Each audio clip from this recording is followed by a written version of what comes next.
মেয়েরা কি হুডি পড়তে পারবে? প্রথম প্রশ্ন এটা, মেয়েরা কি হুডি পড়তে পারবে? দেখুন, আল্লাহ রাব্বুল আলামিন আমাদেরকে, পুরুষ এবং নারী সবাইকে, পৃথিবীতে আল্লাহর যত সৃষ্টি আছে এই সৃষ্টিগুলো ব্যবহারের ব্যাপক সুযোগ দিয়েছেন।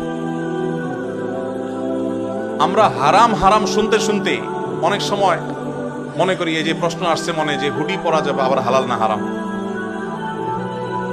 আমরা অনেকে হয়তো জানি না, কোরআনে কারিমে আল্লাহ তাআলা হারামের তালিকা দিয়েছেন, হালালের কোনো তালিকা দেননি। হারামের তালিকা দিয়েছেন কেন?